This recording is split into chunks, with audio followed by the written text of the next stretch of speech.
Tov. It's a pleasure to welcome everybody here. For those who don't know me, I'm Rabbi Vernon Kurtz, one of the rabbis here at the congregation. I'm also past president of the American Zionist movement, so I'm pleased to welcome you here on both accounts. As I look in front of me, I see sort of the history of my Zionist life, which is Zionist with beginning in Chicago, in New York, with Merkaz, with many other groups that I've been involved with. And it's a pleasure to welcome you here. This is a very special evening. I'm very pleased to have Gil Troy here as a speaker. Last time I saw him, Brian and I were walking on the streets of Jerusalem, and this guy drives up to us on a bicycle with a helmet on. And in Jerusalem, you get a little bit frightened once in a while. He took off the helmet and saw it was Gil Troy. I felt comfortable. So it's a pleasure to welcome Gil here. It's also a pleasure to welcome the leadership of AZM, both of Chicago and the New York office, as well as representatives of the Jewish Agency, the Consulate of Israel, WZO. It's really all together here as one family, which makes it very, very special. So you will have an opportunity to listen to what I think is one of the most passionate and articulate leaders of Zionism today. I hope you'll have an opportunity to see the exhibit, which is up for the first time behind you, and that it'll be an evening of both education and an opportunity for us to learn with and from one another. And it's my pleasure to welcome Herbert Bloch, who is the Executive Vice President of the Director of the AZM, the American Zionist Movement. It's a pleasure to have been working with Herbert for the last couple of years, and pleasure to have him and Alicia here in my own hometown in my synagogue. Herbert, b'vakasha.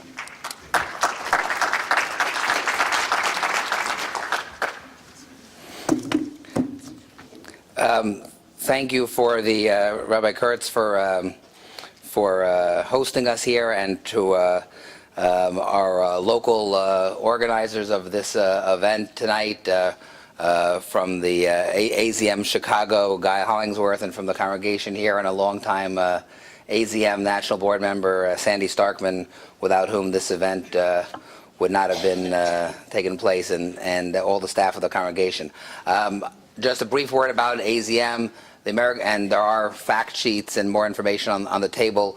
The AZM, the American Zionist Movement, is the Zionist Federation in the world, the American Zionist Federation in the World Zionist Organization, made up of 29 diverse organizations across the religious, ideological, political, community spectrum, a broad coalition of American Zionist agencies that have come together to work together and promote Zionism in America. I won't go into a long details on the AZM, but we look forward to having people involved in the community here, in AZM in many different capacities and through your organizations, in the Zionist elections, which will be held in the United States in a little over a year from now, and you'll be hearing more about that. Thank you for coming, and this is a great turnout for a broad section of the Zionist community here in Chicago. Chicago has always been a key community for the AZM, and we've had a great local chapter of AZM here for many years. I did a little reading on the history and understand that in many ways Chicago claims to be the birthplace of Zionism in America, and some of the earliest Zionist activity in the United States, even predating Herzl's first Zionist Congress gathering in Basel, took place here in Chicago. So we're glad that as the Chicago group here as AZM is renewing some of our regional operations, we are starting this program here in the Chicago area.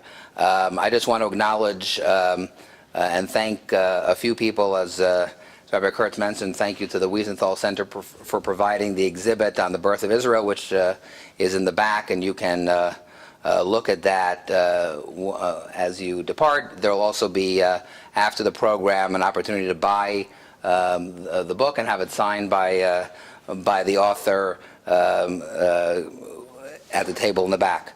I want to just acknowledge a couple of other people who are here. First, as I mentioned, we are the Zionist Federation in the United States of the World Zionist Organization. And we have here with us our close partner and North American representative of the WZO executive, Dr. Esther Sorok, and who is here with us from New York, my colleague in the office, Dr. David Breakstone, who is the vice chairman of the Jewish Agency and a member of the WZO executive, and a long time involved in many Zionist affairs, and known to many here as well. We have a number of, a couple of AZM board members who are here. I hope I don't miss anyone. In addition to Guy and Sandy, Rabbi Leonard Matanki, who is the local community rabbi and also the co-president of the RZA Mizrahi, and Shelley Goldwater-Walensky, the national president of Na'amat, and Devorah Singleton, a board member, a national board member of AZM from Beirut. I hope I didn't miss anyone. And I was getting to the AZM officers. So we have AZM officers here. Alan Silberman, a member of the congregation, who is a vice president of AZM for WZO relations and long involved with one of our organizations, Merkaz, as is Sandy. My predecessor, who led AZM for many years, Karen Rubenstein, who has come from New York for the event, and thank you for all your guidance and leadership of AZM before I got here last year, and Linda Harth, who was the director of AZM Chicago for many years as well. And Hila Drechler, who's the representative of the WZO Education Department in the United States. And I want to also thank for all the arrangements Alicia Post, who's our AZM program director, who I know has spoken to many of you. Alicia's in the back and will help you with any information you want, how to get involved, and how to purchase a book after the program. So with that, I think I will ask Guy to introduce Ron Rabi from the Consulate of Israel, and then Sandy Starkman will introduce Professor Troy. So thank you all for being here, and we look forward to seeing you at future AZM events in Chicago and to having you involved in the Zionist movement here and in this city and nationally. Thank you. Well, you've done a good job, so go ahead. You took my time. Hi, good evening. I'm Dr. Guy Hollingsworth. I'm the local rep for the AZM in the Midwest, Chicago. And I think you have missed one very dear friend who is still on the board. Sandy, thank you for coming and joining us. Yes, you, don't hide behind that. It's my pleasure, and thank you to introduce the representative from the consulate. He is the, what's your official title, Ron? Chief of Staff. This is Ron Rabi. I don't know if he's really a rabbi or not, but his name is Rabi, and he's the Chief of Staff. He's been installed about 3-4 months ago, and he comes from a very distinguished place in Israel called Kibbutz Geva. If you do not know who Kibbutz Geva is, I'll ask him to join us in a song and dance from the Givatron, who is that musical organization from that kibbutz. Oh, no additional charge. Oh, okay. Does your boss know that you're going to charge us extra? Oh, okay. So with that, all respect due, come on, Ren. Thank you.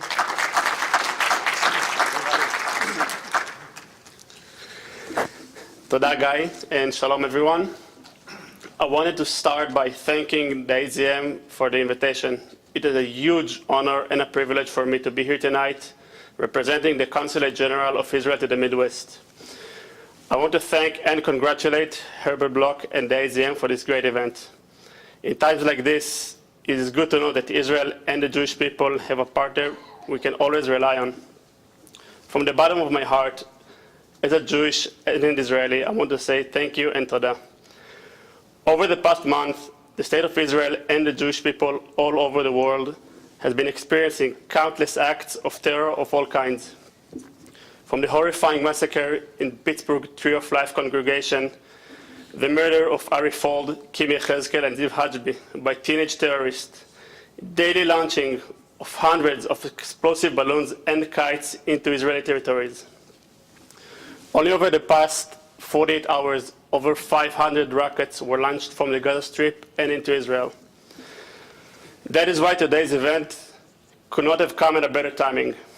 Professor Troy's book, The Zionist Idea, and this event, our gathering here today, are a reminder for all of us for who we are, what we stand for, and why nobody, terrorists, rockets, or balloons, will be able to deter or deny us from our right. Liot Am Chofshi, either in Israel, the United States, or anywhere else on the planet. So once again, on behalf of the Consulate General of Israel to the Midwest and the State of Israel, I want to say thank you all for this reminder. Yeshar Koach and Kol HaKavod.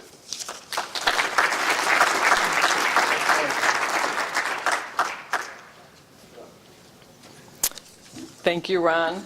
Erev Tov, I'm Sandy Starkman, as you know, a national board member of the AZM and the membership chair of Merkaz USA, the conservative movement Zionist organization. It is my pleasure to welcome our speaker to my kahila tonight. Gil Troy has been called American presidential historian, leading political historian, and a popular commentator on politics and other issues.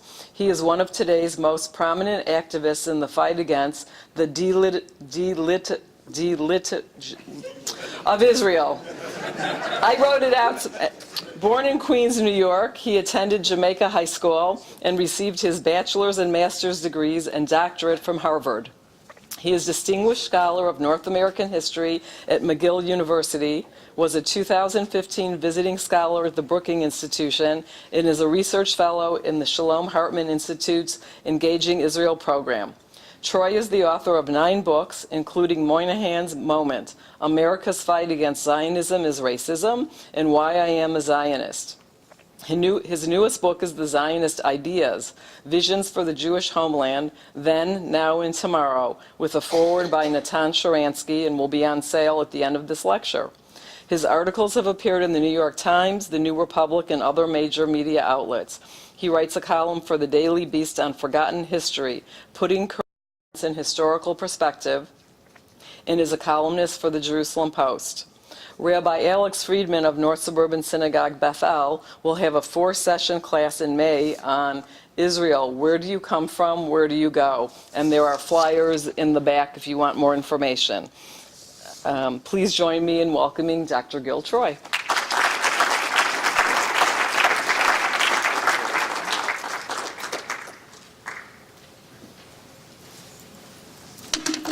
Erev Tov.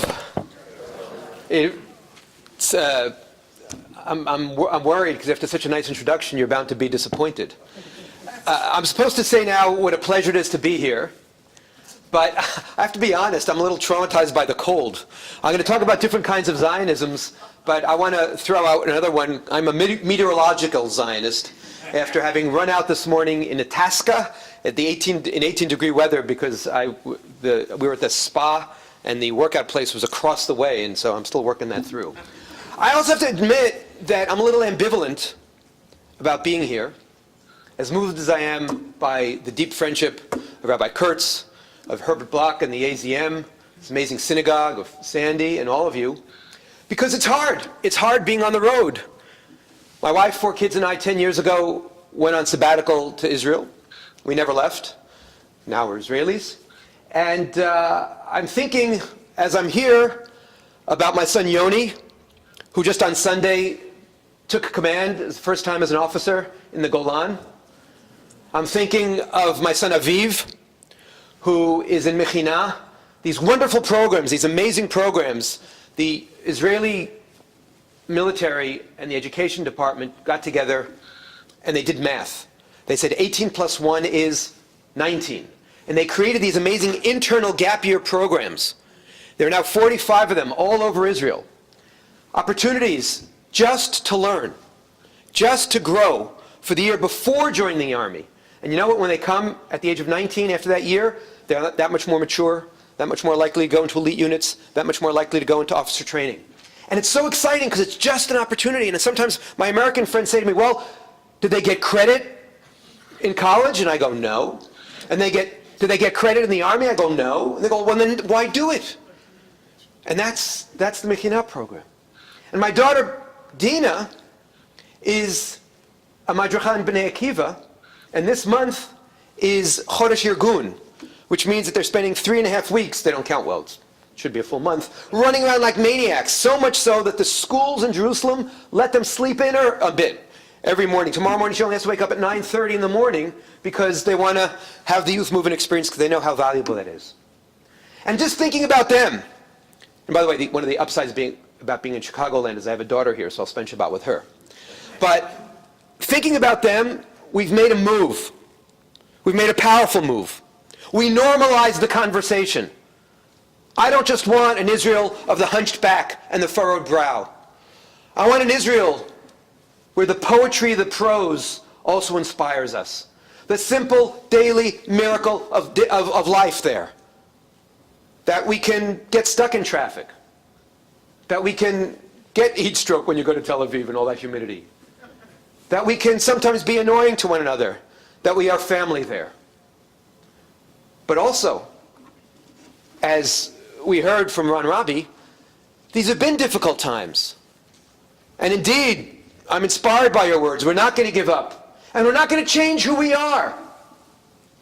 3 years ago, right around now, we in Jerusalem were suffering from the stabbing intifada, the stabbing attacks. And late in November, on what Americans call Thanksgiving and what we call Thursday in Israel, 2 young Palestinian girls, 15 and 17, inflamed by social media, inflamed by the hatred, inflamed by the delegitimization of the state of Israel, came to Machane Yehuda, that beautiful shuk, that beautiful market, and on Rehov Yafo took scissors and started stabbing. The first person they stabbed was a 70-year-old Palestinian. And the New York Times, of course, would report it as an innocent victim. As if all victims of terrorism aren't innocent. And I'm listening on the radio that night with my daughter Dina, and I hear about this. And I hear about a man, a shopkeeper, who hears the commotion and comes running outside, sees it, takes a chair, and starts beating this young girl. And in a sense saves her life. Because when the police came, they ended up shooting the other one who was still stabbing. And afterwards they interview him. And they say, "You must be so proud. You stood up against this terrorist." Now I could tell, both by his accent in his Hebrew and his job, that he was a Bibi supporter. He was a right-winger. He was religious. He was somebody who's often typed by the New York Times as evil and closed-minded. And you know what this man said? He said, "Hero." He said, "She's a girl. She's a kid. I didn't wake up in the morning to attack her, but I had no choice." The day that Palestinian terrorists can see through their hatred and see my kids as Dina, as Aviv, as Yoni, as Leah, as human beings, and see the world through that man's eyes, we'll have peace. But until that day comes, I'm so proud to be part of a people defined by that man and by all of you who will not allow them to define us, who will not allow them to let their hatred poison our view of life. And we'll continue to hope, and we'll continue to build, and we'll continue to be proud Zionists. And that's the Zionist move. Now, when we're opening, if I may, when I see this amazing, overwhelming, impressive list of sponsors, and I see the amazing bridging work, coalition building that the American Zionist movement does, allow me 2 thoughts. First of all, that's not what makes the headlines. What makes the headlines is how well we fight with one another, not how well we work together. So keep it up, all of you, led by Herbert Block. But I also have to say I read this, and I remember why I love intermarriage. My father was a Beitari. I know I made you nervous, Rabbi. My father was a Beitari from the right-wing Zionist youth movement. My mother was from Habonim, the left-wing Zionist youth movement, and in fact was a Yiddishist. And she went to a Yiddishist camp, and when she decided to spend a year in Israel under the auspices of Habonim, her camp counselor, her great mentor at the Yiddishist camp, never spoke to her again. Just a reminder that it doesn't take Donald Trump for us to hate one another. I married a woman named Linda, whose father was from Hanor Tzioni, centrist Zionist movement in Romania, and her mother was from Hashomer Tzair, the left-wing Zionist youth movement. I was from Young Judea, the centrist Zionist youth movement. I married Linda from Hashomer Tzair, the left-wing Zionist youth movement, and our kids today are in Bnei Akiva. And that's the Zionist panoply. That's what AZM is all about. And that's the Zionist ideas. I want to invite you now into a conversation. A conversation which I'm sorry to say we're not handling very well. It hurts me when Israel is just reduced to the Israel of the hunchback and the furrowed brow. When Israel is just reduced to the guilt trip. Have you saved the Jewish people lately? This notion that if our kids feel that if every time there's an attack on Israel, they don't stand up and rip off their shirts and show a big super Z or Z and say, I am a Zionist and defend the Jewish people, that somehow Israel's going to fall apart, isn't enough of an identity. I want them to be proud. I want them to be strong, but that's not how I want to build an identity. I don't want the guilt trips from the right. And I don't want, from the left, the internal delegitimization. The constant viewing of Israel only through the lens of problems, only through the lens of headlines.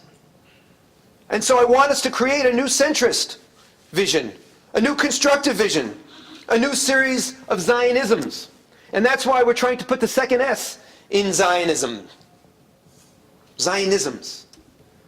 And the project that I'm currently working on goes back to 1959. In 1959, Arthur Hertzberg, like Rabbi Kurtz, a great leader, a great theologian, and a great scholar, and a true Zionist activist, was asked to put together a collection, an anthology of the fundamental Zionist texts. The thinkers who created this crazy revolution. Because let's think in historical terms. In the 1880s, 1890s, 1900s, what's the big move going on in Eastern Europe?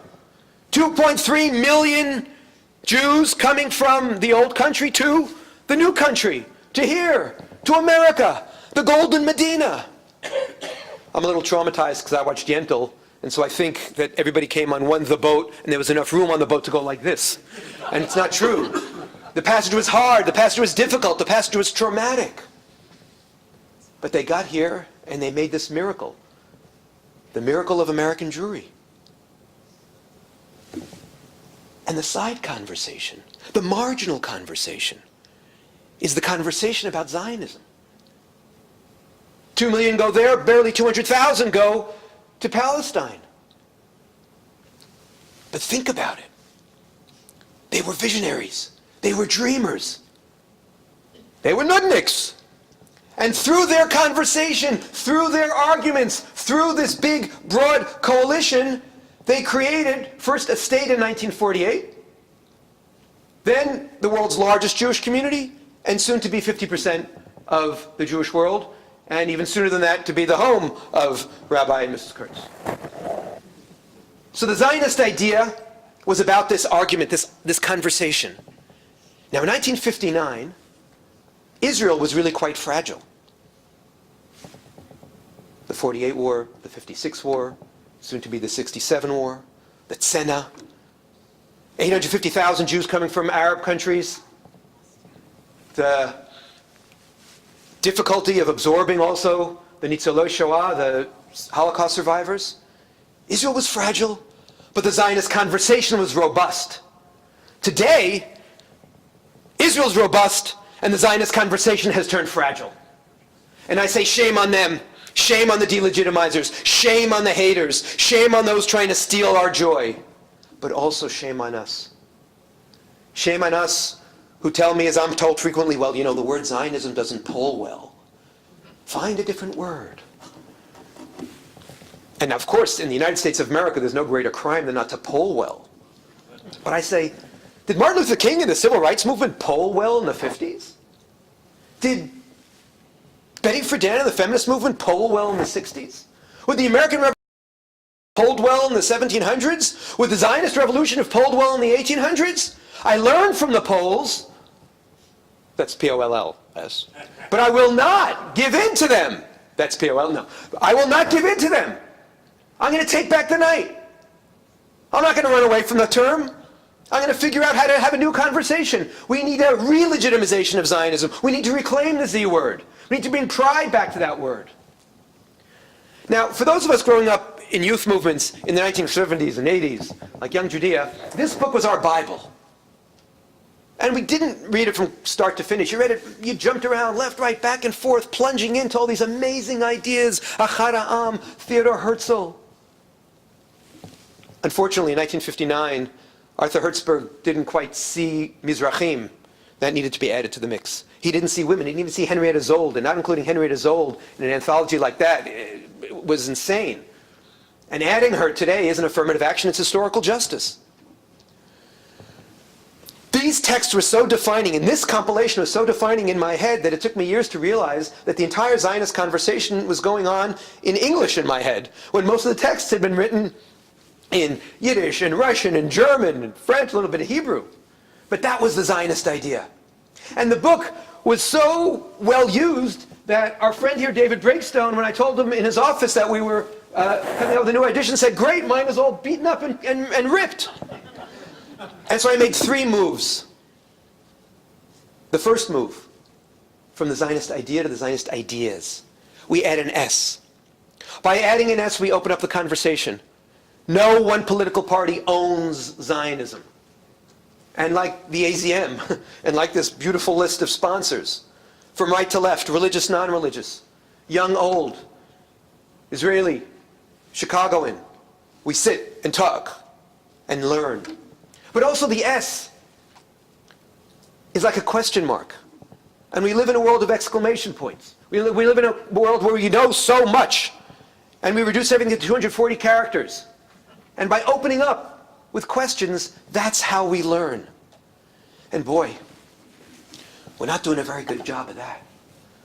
We're so sure of ourselves. We're so sure that you're wrong, and that if you're wrong, you're evil, and I can't learn from you. We've forgotten how to listen generously. We've forgotten how to pick out some things in somebody's conversation, even if they dare disagree with me. My Rebbe on this is Ed Koch, the former mayor of New York, if I can quote a New Yorker in Chicago. Ed Koch said, "If you agree with me on 7 of 12 things, please vote for me. If you agree with me on 12 of 12 things, please see a psychiatrist." We all need to see psychiatrists, both in the United States of America today, in the Jewish world, and in Israel. I can disagree with a politician, but not hate them completely. I can disagree with things Donald Trump does, but say thank you when Donald Trump does what George McGovern promised to do in 1972, and Jimmy Carter promised to do in 1976, and move the embassy to Jerusalem. And in fact, it enhances my credibility as a critic to say, yeah, there are some things on which I can agree, but others on which I can disagree. And we've forgotten that, left and right. And that's also part of the conversation. Opening up our minds, opening up our hearts. So that's the Zionist ideas. That was the first move. Now, unfortunately, we'll have to have an exorcism because there's so much negativity. So I picked, for those of you who can't see, we have Donald Trump or Jeremy Corbyn or Hillary Clinton. I'm guessing there's somebody here for you whom you really, really hate, who you want to just like exorcise. So let's take the negativity. Because unfortunately, I can't just plunge in to a celebration of Israel and Zionism today. I have to acknowledge the delegitimization. I have to acknowledge the ugliness. I have to acknowledge the challenge of what I'm calling the second N-word. Nationalism is turning into a dirty word. 2.5 weeks ago in Houston, Donald Trump says, I'm a nationalist, use the word, use the word. And in so doing, in putting his big golden T on it, liberals ran away from the word. A former American ambassador says nationalism is like cheap alcohol. First it makes you drunk, then it makes you blind, and then it kills you. Emmanuel Macron, celebrating the 100th anniversary of the end of World War I, says nationalism and patriotism are opposites. Nationalism is only about building walls. He is wrong. I know he speaks French and he's elegant and he's intelligent, but he's wrong. I will not let Donald Trump own nationalism. Whether I love him or hate him is not relevant. I will not let the left and Macron give up on nationalism. I can't afford to. And now I'm not speaking as a Jew or as a Zionist. I'm speaking as an American historian. What's America without nationalism? What's democracy without nationalism? Nationalism is the constitutive glue that brings together a country. Pitom kamadam ba'boker u'margish ki hu am u'matchil lalechet. Right? Suddenly a person starts walking and feels like he's a nation and starts to walk with pride. That's the way the world is organized. 193 countries in the United, what's it called? Nations. Nationalism is a neutral term. Think about it. In the 1940s, we experienced nationalism as Jews at its absolute ugliest, absolutely most lethal, absolutely most murderous during the Shoah, during the Holocaust. And in 1948, we experienced nationalism at its most liberating, at its most empowering, at its most inspiring. So it's a neutral tool. And our challenge is to use nationalism to bring out the best in us, not the worst in us. To open up our hearts and minds and soar. And not just build walls. We'll be coming back to it because this is the thick underbrush. Before you get to Israel on campus and Zionism in the New York Times, the fundamental assumption that somehow when you use the word nationalism in a positive way, you're racist, is problematic. And that leads to the second challenge, which is the misuse of the word racism. Racism means biologically based bigotry. The international community has decided, and I certainly agree, that while all bigotries are unacceptable, biologically based bigotry is particularly heinous, particularly unacceptable. This summer, I went to South Africa.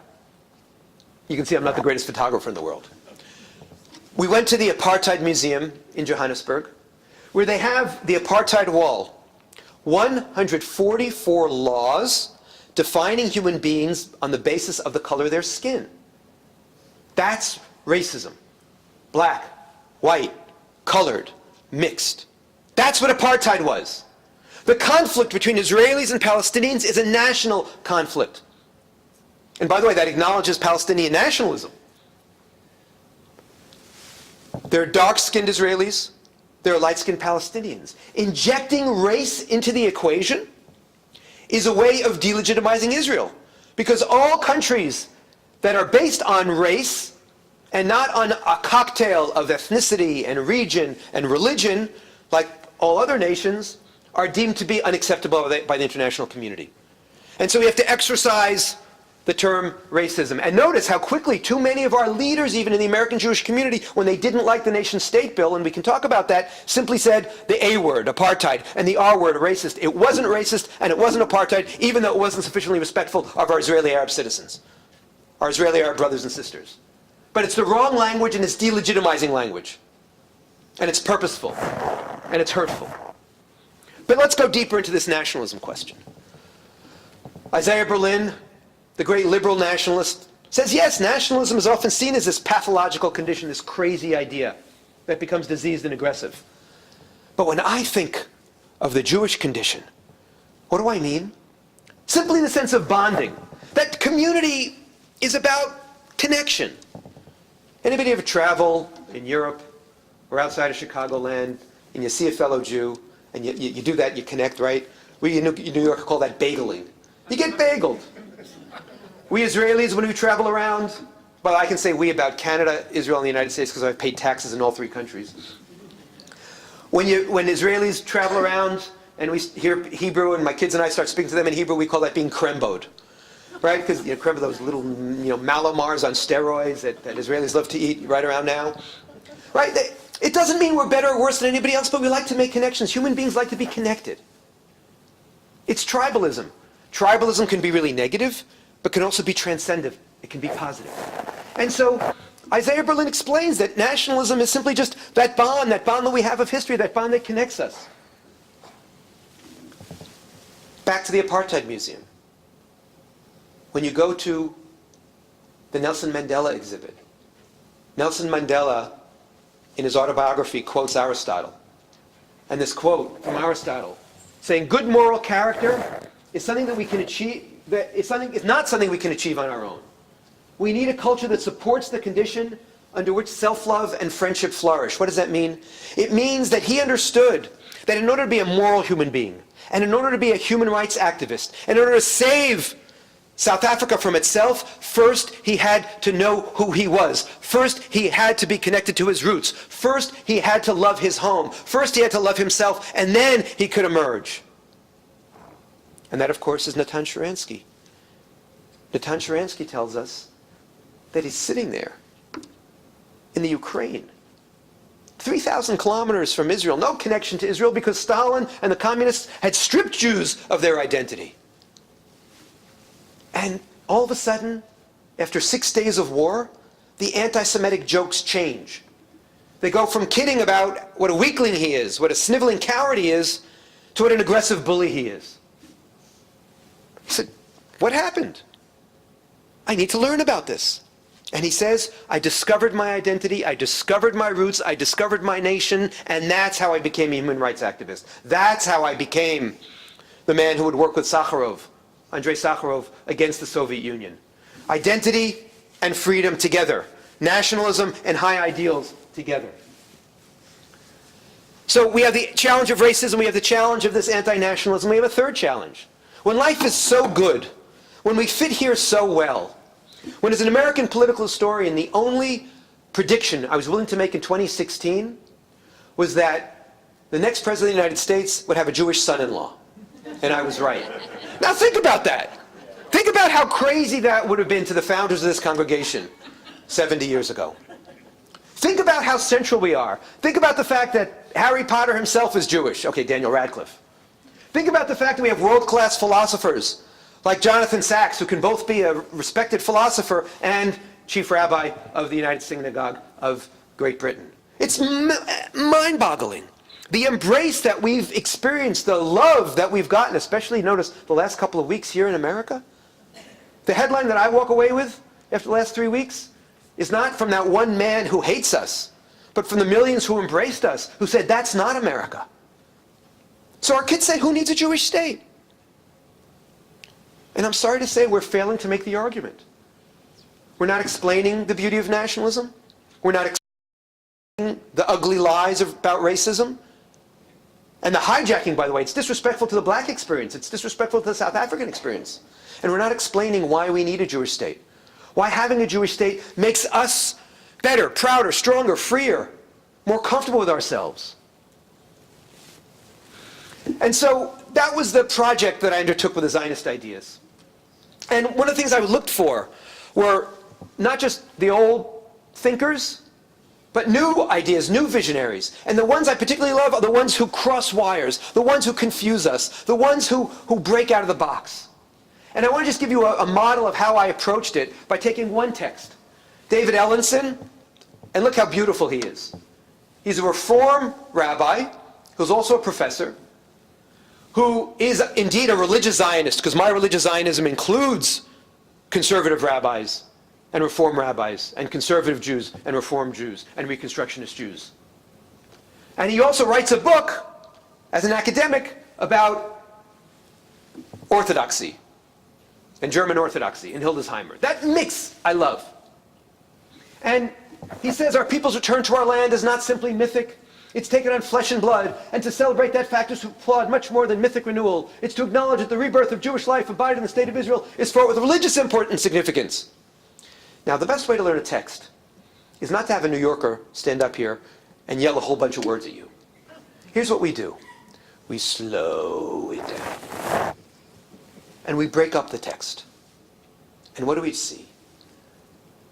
The first countercultural move, and this is what I want countercultural Zionists. I want us to understand that we're not going with the flow. We're standing up against this laziness of too much Jewish education, I'm sorry to say. Too much Israel education, which I often call a form of child abuse. Just a guilt trip in too many places, I'm sorry to say. And certainly American education. I'll be talking about that in a second. So he says, first, our people's return to our land is not simply mythic. The Jews are a people. We are a people, we're not just a religion. With collective rights to a homeland.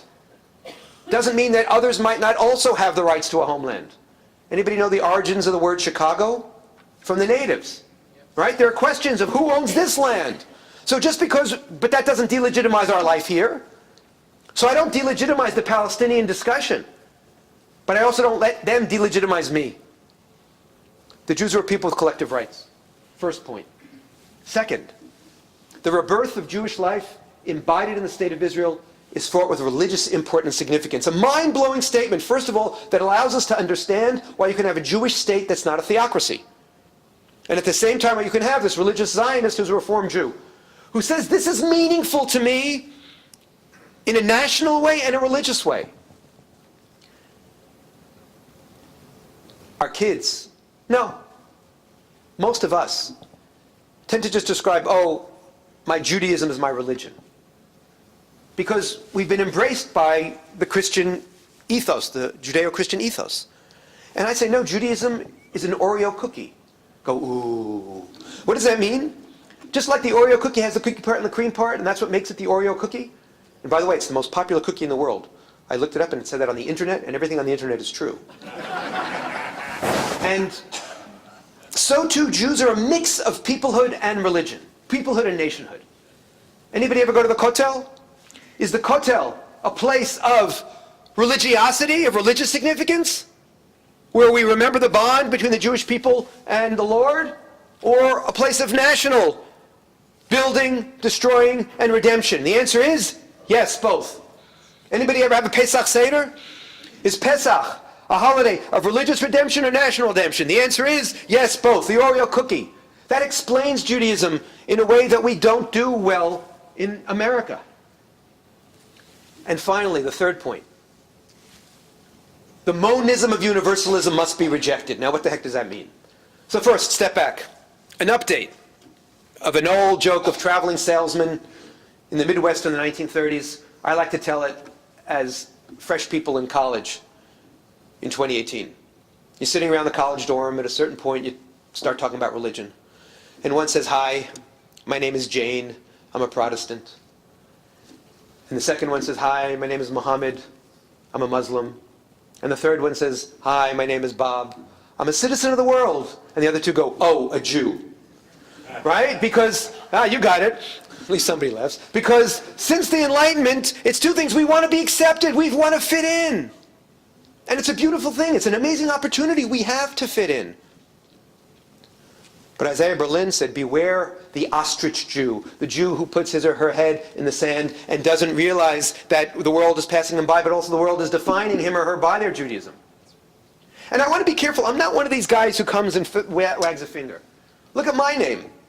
It went through the Troyansky-ectomy. My father cut it from Troyansky to Troy. And my Christian name is actually Gilad.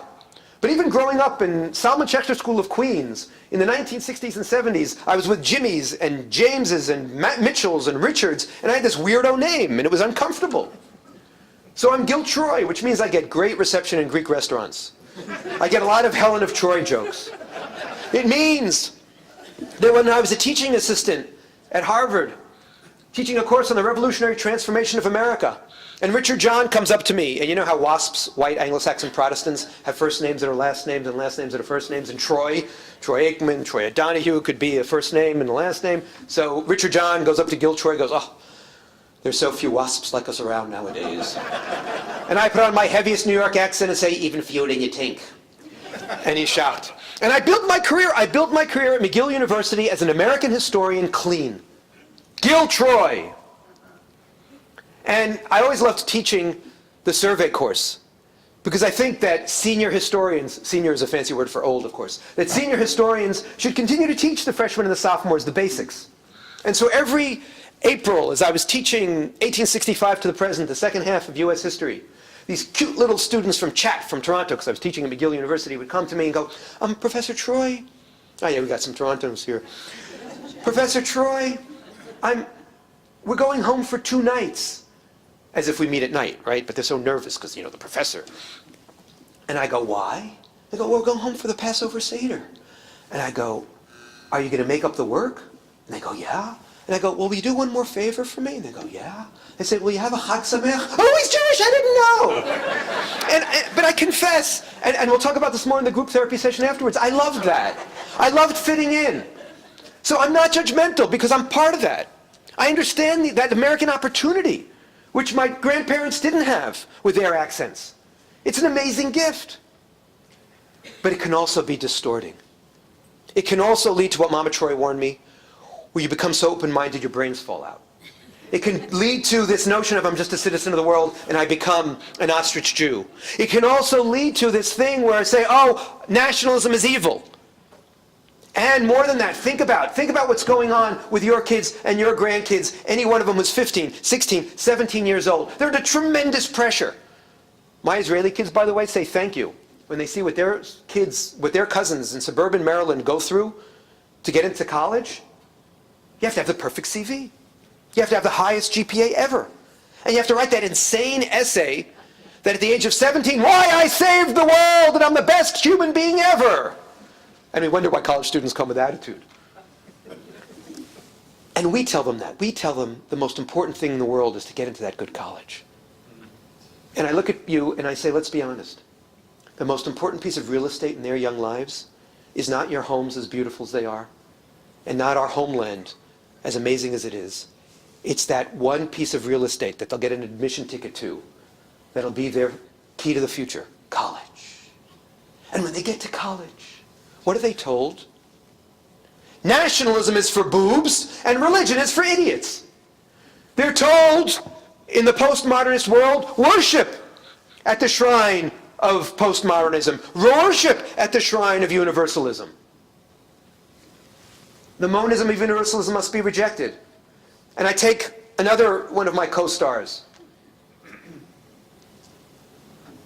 Zev Magen, who writes a crazy book, John Lennon and the Jews. What's John Lennon's most famous post-Beatles song? Imagine. Imagine there's no countries, imagine there's no heaven, imagine there's no hell, imagine there's no boundaries, imagine there's no borders. He says, that's my nightmare! I don't want to live in a world like that! That was Stalin's dream. That was Pol Pot's dream.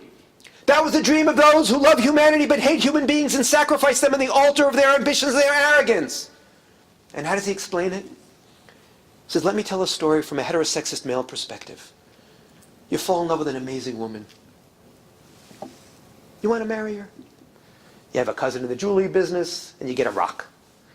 And you invite her to Milt's, because where else? And you get those ribs, and at a certain point, you pull the rock out of your pocket. You hope she hasn't noticed that you've been limping all night. And you get down on your hands and knees and say, I love you, I love you, I love you so much. I love you as much as every woman in this restaurant. I love you as much as every woman I've ever gone out with. I love you as much as my grandma Sadie and my Aunt Flo and my mother and my sister because I love everyone. I'm a citizen of the world. I love humanity. And as the love of your life walks out on you and walks out on those ribs, and as you have a new pain, let's just say in your heart, you've learned that love is preferential. You've learned that love doesn't start abstract. Love starts real. Love starts with a significant other. Love starts with your connection to one human being or two human beings in family. And sometimes, I read in the New York Times, it gets complicated. Not in my life, because everything's perfect in my marriage. But in other marriages, I've heard, sometimes there's trouble. But you overcome that trouble. And you exercise your love muscle, and that's loyalty, and that's patriotism, and from there you build to community, and from there you build to nation, and from there you get to tikkun olam. It doesn't work backwards. That's our move, and that's what we're not explaining. And so, the fundamental Zionist move is to understand that once upon a time, Zionism brought pride back to the word Jew. Today, we have to bring pride. Jews have to bring pride back to the word Zionist. We have to take back the night, we have to take back the Z word. And two more structures for how I try to organize the conversation. So we move from the Zionist idea to the Zionist ideas. And then I'm a historian. I want to organize it historically. Because here's the math, folks. Arthur Hertzberg, in 1959, had 240,000 words and 34 thinkers. I want to open it up, I want to bring in women, I want to bring in Mizrahim, I want to bring in more voices, but I only have 180,000 words. And I don't know if you got the memo, but kids these days, their attention spans are a little shorter than they used to be. So I have to cut and cut and cut, and I end up with 168 different thinkers. What I call my 168 co-stars. From left to right, religious, non-religious. And how do I organize them? So first, until 1948, the pioneers, these visionaries, these founders, who imagined a Jewish state. And then the builders, 1948 to 1998, Natan Sharansky, and Menachem Begin, and Golda Meir, and Shulamit Aloni, and David Ben-Gurion, who made the dreams come true. And who are we today? I go to one friend, I go, who are we? He goes, we're the nothings. I go, We? We're the torchbearers. We're heirs to this amazing tradition.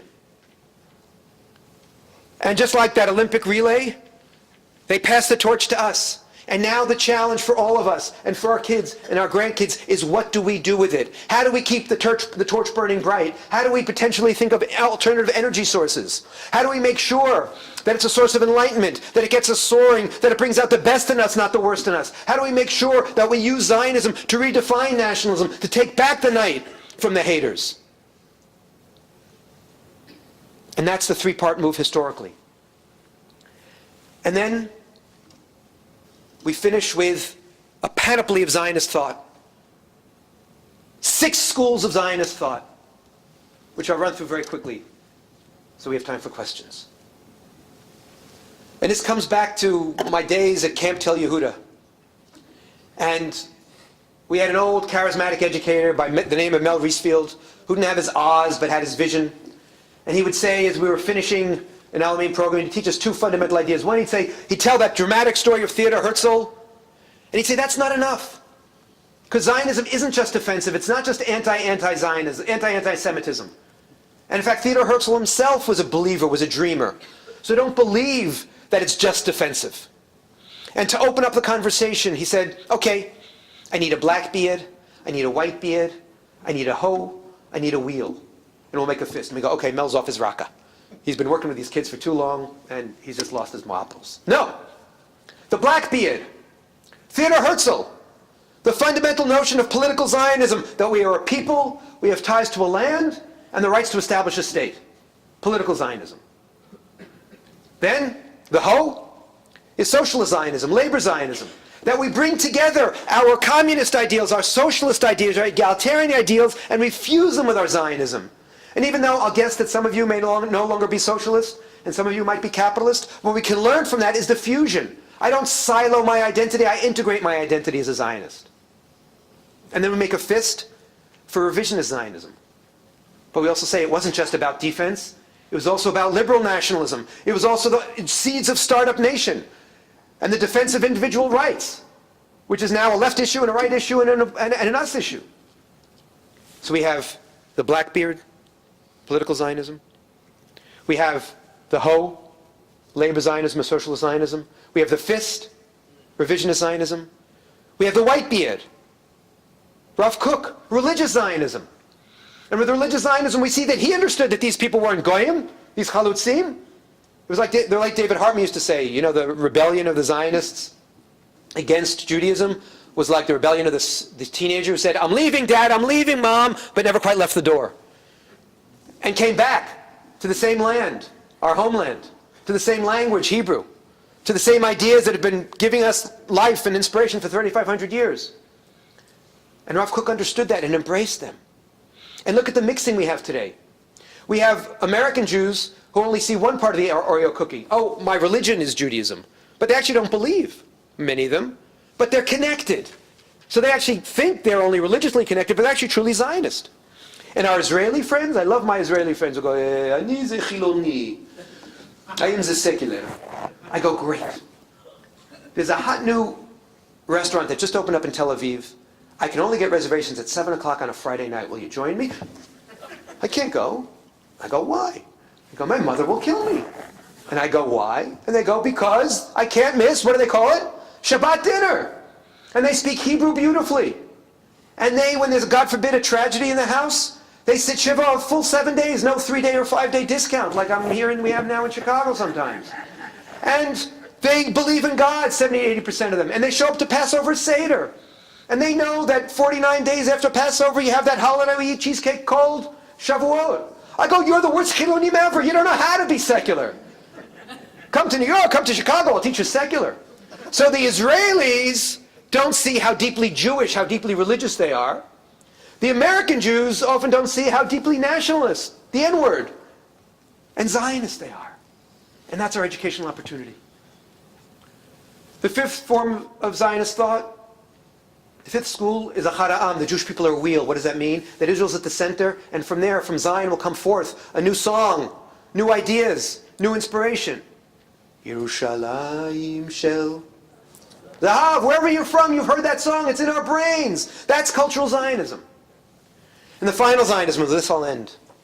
Those 5 Zionisms were the Zionisms of Anu Banu Artsa Livnot Ulihi Banot Ba. We've come to the land to build and be rebuilt, to be the new Jew. And then there was a 6th form of Zionism, which Herbert Bloch pointed out has very strong origins in Chicago. Artsa Alitem. You poor schnooks made Aliyah, but we're going to stay here in Chicagoland. We're going to stay in New York. We'll write the checks. Bad joke, if I may. You know all those light bulb jokes? How many therapy patients does it take to change a light bulb? You can only change if you really want to change. How many gurus does it take to change a light bulb? 0, just rely on your inner light. How many men does it take to change a light bulb? 1, he holds it and thinks the whole world revolves around him. How many feminists does it take to change a light bulb? That's not funny, right? How many Zionists does it take? I set it up so I wouldn't be too... How many Zionists does it take to change a light bulb? 5. 1 to screw the light bulb. 2 to dance around and sing and boast about how the new Jew is now bringing back agency to the Jewish people. A 4th to write a check. And the 5th, no, because it's 1, 2, 3. And then a 5th to complain about the media coverage. The old-fashioned diaspora Zionism was simply sitting and writing the check for the poor schnooks. Well, they thought we were the poor schnooks who were going to disappear. We thought they were the poor schnooks who were going to disappear. The new Zionism, birthright Zionism, AZM Zionism, World Zionist Organization, Histadrut Zionism, our Zionism, and the Zionism we have to pass on is identity Zionism. That's the Zionism that says that we are partners. We learn from one another. We work together. Israel, as Rabbi Jonathan Sachs says, is our classroom. And together we are stronger. Together we are united. We are one big tent like Abraham's tent. We have boundaries. We have red lines. But we also have blue and white lines. And within those blue and white lines, we have enough room for right, left, religious, non-religious, political Zionists, just focus on defending the state, but also identity Zionists who say, no, this is opportunity to soar, to take back the night, to be better people, better Jews, better Zionists, better nationalists, better Westerners. Thank you very much. Any questions? We have time for some questions. Thank you. Yes, sir. How do you start the conversation with a young Jewish person who is convinced that Israel is is bad to the Palestinians, is just a bad actor?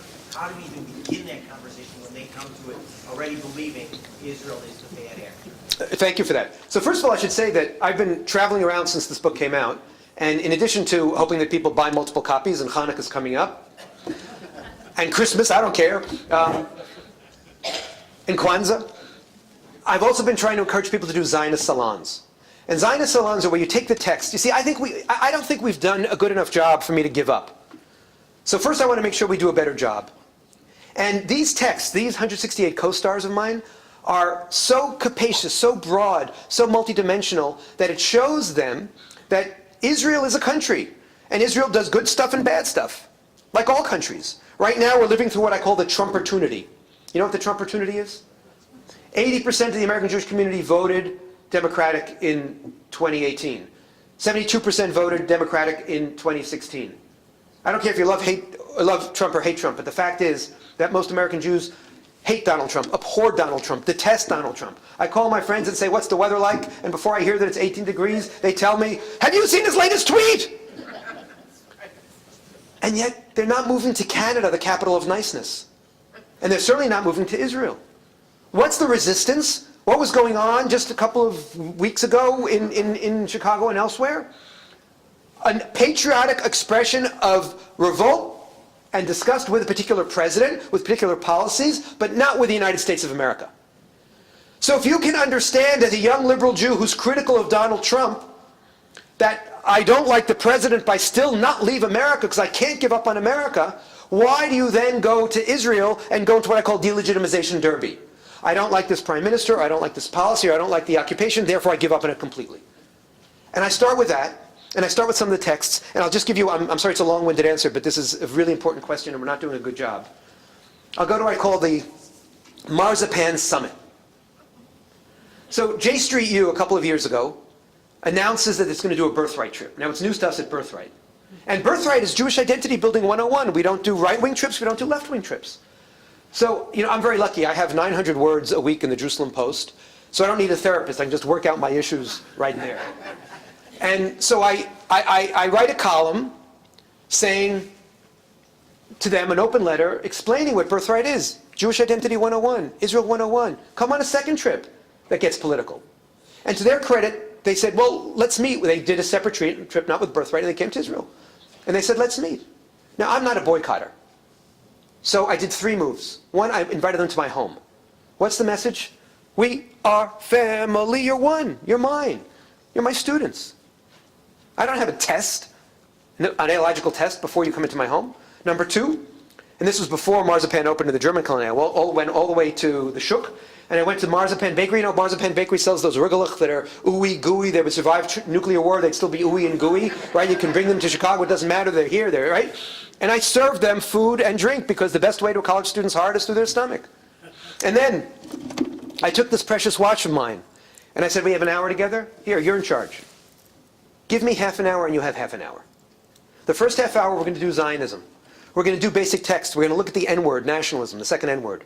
We're going to learn what nationalism means. We're going to really focus on the thing that I jumped over quickly about why we need a Jewish state. And midway through, one of them said, I'm a progressive. And you're right, in my circles, we always just talk about nationalism as evil. And we've never even asked why we have a Jewish state, why we need a Jewish state. Now we can talk about that.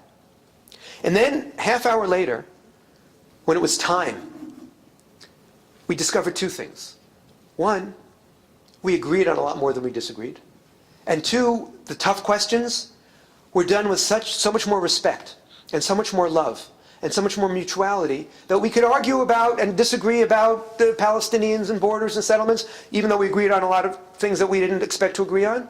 But we changed the tone and changed the tune. And I'm sorry, we're not doing that enough. Too many Hillel programs are, let's have a fight between left and right. Let's have a fight between Palestinians. I don't want food fights. I've had enough food fights in my lifetime.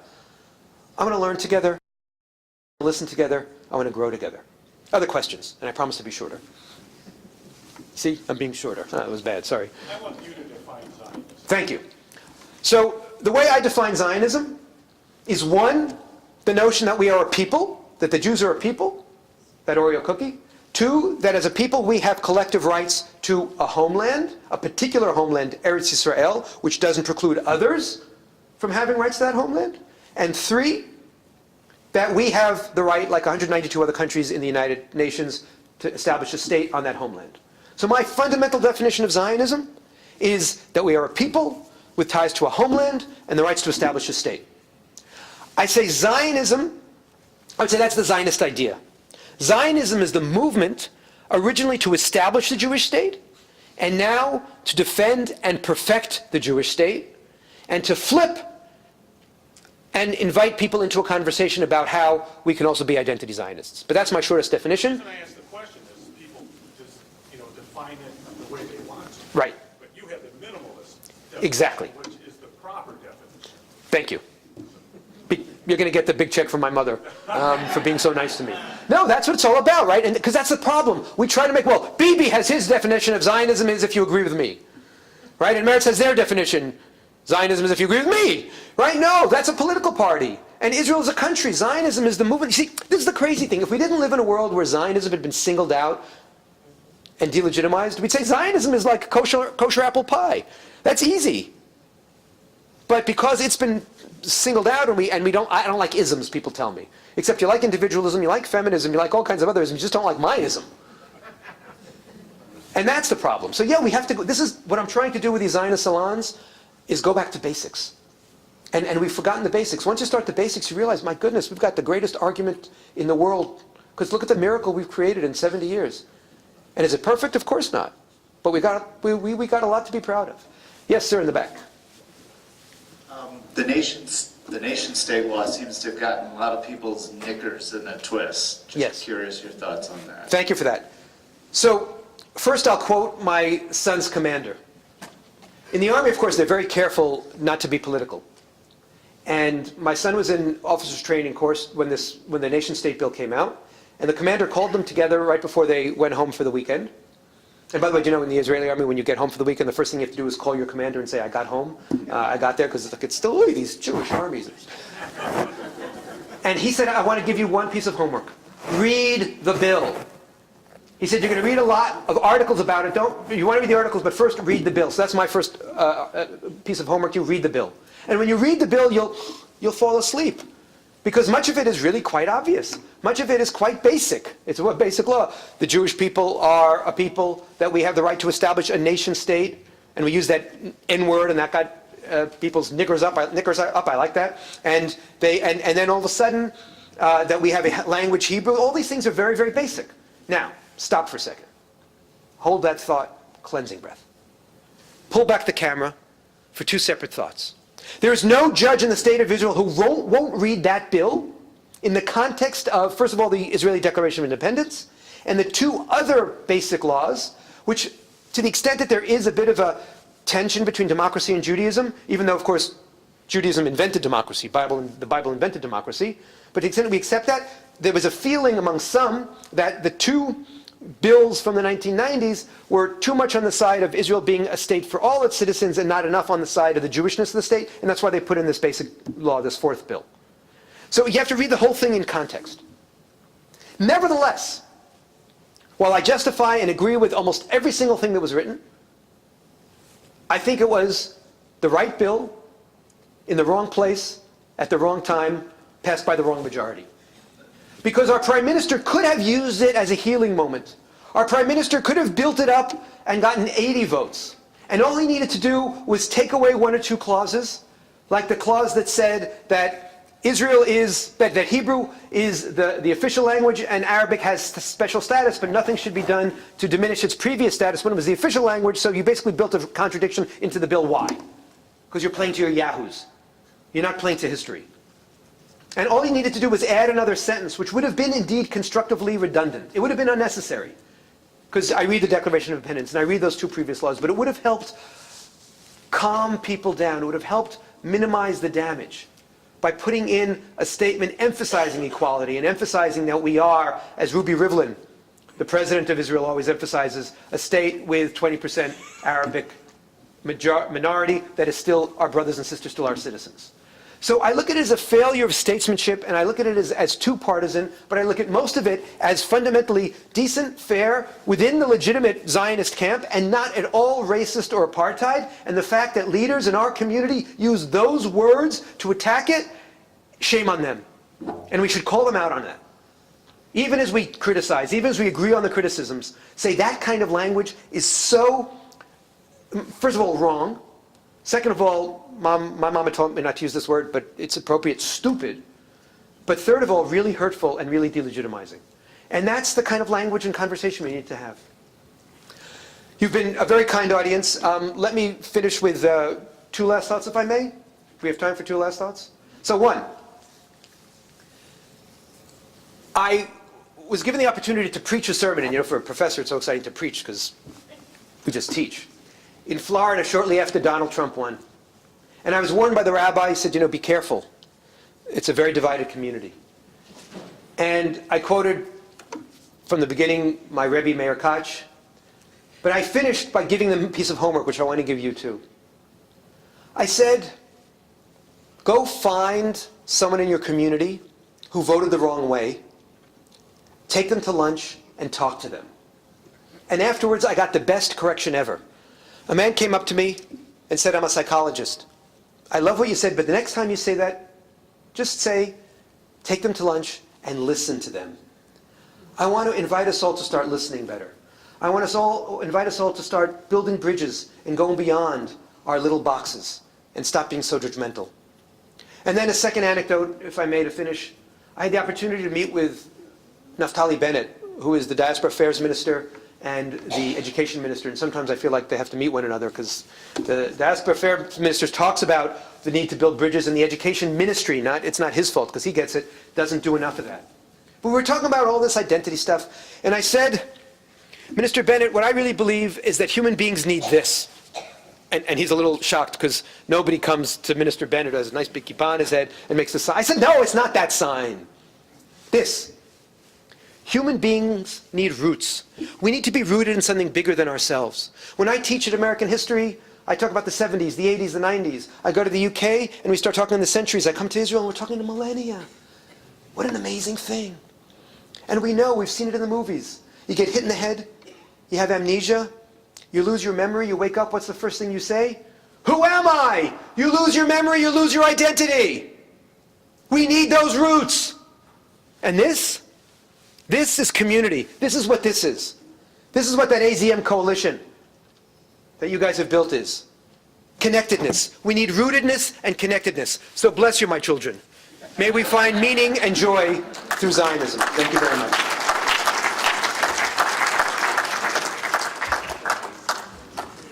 Thank you all for being here. Thank you, Dr. Troy, for an inspiring talk this evening. We welcome you to purchase a copy of the book, which the author will be happy to sign. I want to thank again the many organizations that joined in co-sponsoring this. We're also happy to have here Steve Dischler from the Federation, the Jewish Federation here in Chicago, an important umbrella in the community. There's a website, www.zionistideas.org, which was put together with Young Judea, one of the members of the AZM coalition, where you can see a lot more material and a lot of text and information. Zionistideas.org. And please, to learn more about AZM, go to azm.org. And thank you for being here. And we look forward to seeing you for other programs. Have a good evening.